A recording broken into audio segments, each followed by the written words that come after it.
BOP e para a segurança pública em geral? Eu acho que a maior contribuição que o cidadão pode dar primeiro, né, o que a gente comentou aí, ser empático com o serviço da polícia, né? Entender por que o policial está ali, por que o policial está com uma arma na mão, tentar olhar o cenário, por que me abordaram? Me abordaram porque eu estou à noite, num local que, né? Às vezes nem isso, me abordaram de dia, me abordaram tem algum motivo, de repente teve um roubo a banco e o carro lá é um palio vermelho e eu estou dirigindo um palio vermelho, e me abordaram para ver se esse palio não é o palio do roubo. Isso aconteceu já algumas vezes comigo na carreira.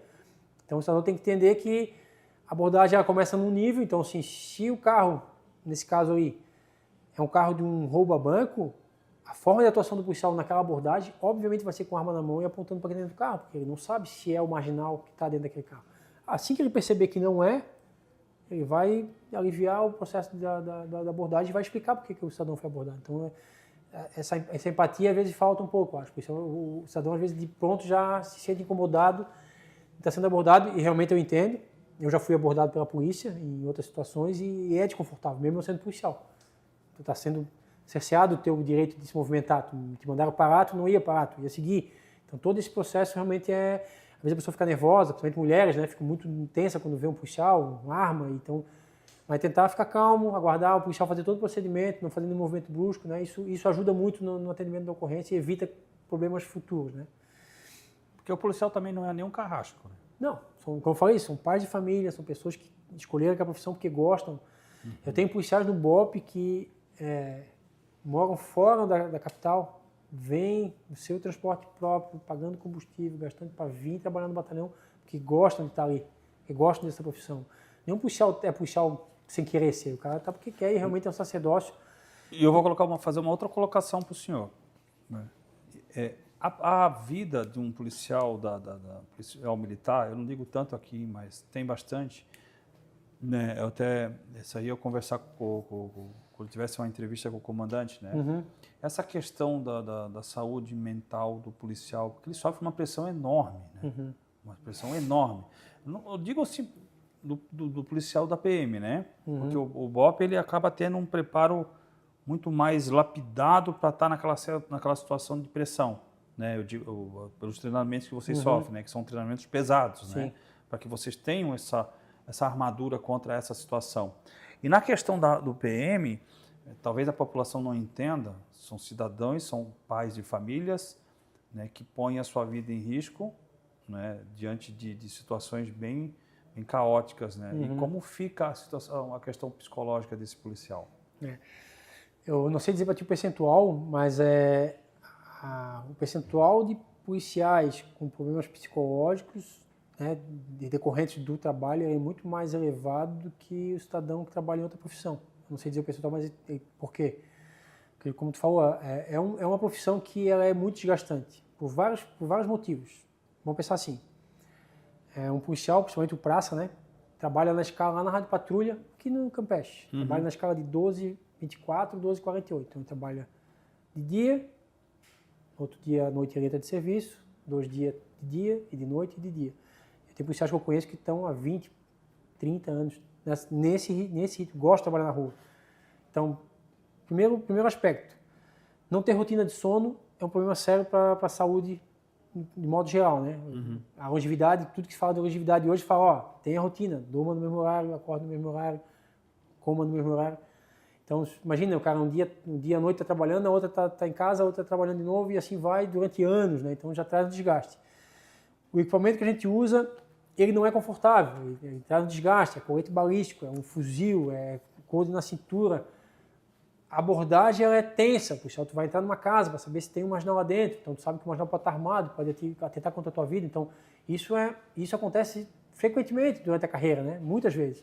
Então isso traz uma pressão grande sobre o policial nesse sentido. Então, às vezes quando tu fala assim, o policial se aposenta cedo, né? Primeiro ele não se aposenta, ele vai para a reserva, e ele fica ainda até os 65 anos na reserva, podendo ser acionado numa situação de crise. É? Sim, nós tivemos no Ceará, eu acho que há uns 5 anos atrás, ou um pouco mais, não vou lembrar direito, um caso desse. Teve rebeliões em vários presídios lá, e pessoa de policiais para atuar na segurança, e policiais da reserva foram chamados para ativa novamente para atuar. Então, olha, uma coisa que eu não sabia, eu achava que a polícia realmente cumprir os 35 anos, se aposentava. Não, passa para reserva remunerada e depois de 65 anos de idade passa para reforma. O reformado ele não é mais chamado. É mais chamado. Mas até os 65 anos ele pode ser chamado. E hoje a gente já não tem mais nem policiais se aposentando ou indo para a reserva tão cedo, né? Porque, como a gente comentou, o nosso policial hoje ele entra com nível superior. Então pensa no caso do oficial. O requisito é bacharelado em Direito, 4 anos. Então se ele passou no vestibular com 18, ele se formou com 22. Se ele entrou na academia lá da Polícia Militar da Trindade para fazer a ESFO com 22 anos, mais 35, já soma 57. Isso se ele deu tudo muito certo na vida dele. Então se ele já entrou um pouco mais tarde, ele já vai se aposentar lá perto de 60 anos. Então tu imagina hoje um cidadão de 60 anos sentado numa viatura com colete, carregando fuzil para atendimento de ocorrência diária. Então a idade já pesa, já tem vários problemas de articulação, e vai tudo surgindo, né? Então realmente hoje o policial já... Aquela coisa do policial se aposentar muito cedo, isso é aquele pessoal que entraram muito lá atrás, que já se aposentaram. Hoje, com o advento do requisito do nível superior, isso já não acontece mais. Então, a média dos cadetes da Polícia Militar, que cursaram as últimas escolas que eu estava ali, era 32 anos. Essa era a média de idade. O mais jovem tinha 24. Daí ia 24, 25. Mas a grande maioria estava naquele meio ali, beirando 30 anos. 30 anos mais 35 já dá 65. Vamos supor que ele tem um tempo de carteira assinada antes, que o policial pode averbar até 5 anos, mas vamos supor que ele consiga os 5 anos. 60 anos? Então, menos de 60 anos, 59, não vai ter policial se aposentando daqui para frente. Então, a gente vai ter lá no futuro, por exemplo, que a PM não consegue absorver administrativamente todos esses policiais. Eles vão ter que estar trabalhando no operacional. E o policial vai ter que estar cuidando da saúde dele, vai ter que estar bem fisicamente. Foi uma das coisas que o Coronel Fabiano comentou aqui na entrevista. Não tem como absorver todo mundo para uma área administrativa, né? Não há espaço para todos, né? E também falar essa questão do policial se aposentar com 35 anos de serviço e criticar isso aí, as pessoas têm que começar a olhar para quem se aposenta com 5 anos, com 6 anos, né? E se aposenta bem. Sim. Então, critica o necessário, não o desnecessário, não o necessário, né? Nesse caso. Exatamente. Eu acho que não. E olhar essa questão, né, saúde psicológica do policial, porque bom, a gente fala muito da aposentadoria do mergulhador, né, porque sofre por questões hebáricas. Falamos da aposentadoria de pessoas que trabalham com minas, porque sofrem também situações químicas. Radiologias, né? Mas esquece de falar com quem sofre por pressão psicológica, né? E a pressão psicológica não é uma pressão que venha do superior, né, lá do superior. É uma pressão que você sofre diariamente na própria sociedade, que, diga-se de passagem, não é nada fácil de se conviver. Né? Porque são seres humanos diferentes. Né? E o policial militar que trabalha no operacional, ele constantemente ele é chamado para ir ao fórum da depoimento. Se eu estou lá trabalhando na rádio patrulha, fiz a prisão de uma pessoa que furtou uma casa. Prendi em flagrante, veio para a delegacia, feito flagrante, o cara está preso. Eles vão me chamar para audiência de custódia. E eu vou na folga, não vou no meu dia de serviço. O juiz me chama e eu tenho que ir. Então, nesse período da escala que eu falei de 12, 24, 12, 48, o policial é chamado na folga para ir lá dar depoimento. A polícia compensa, ela conta como hora trabalhada. Mas eu tive que tirar minha folga para ir, entendeu? Então, isso tudo, além do risco ainda daqui a pouco ser denunciado. Às vezes o marginal fala alguma coisa, o policial, né, me bateu, o policial falou alguma coisa para mim. Aí abre um processo, ele responde, lá na frente consegue provar, não sei se, mas é o desgaste, está ali respondendo aquele processo, tem que contratar um advogado, tudo isso envolve o desgaste que o policial passa ao longo de 30 anos de carreira, 35 anos hoje. E ultimamente isso aí está sendo uma coisa bem comum, né? Essa questão da custódia, da audiência de custódia, né? E dar uma pegada, uma apertada no policial, né? Perguntar para o cidadão, perguntar para o marginal se ele foi, né, machucado, se foi maltratado, se ele precisa de alguma coisa ali na hora, um café, um casaco, alguma coisa. Sim.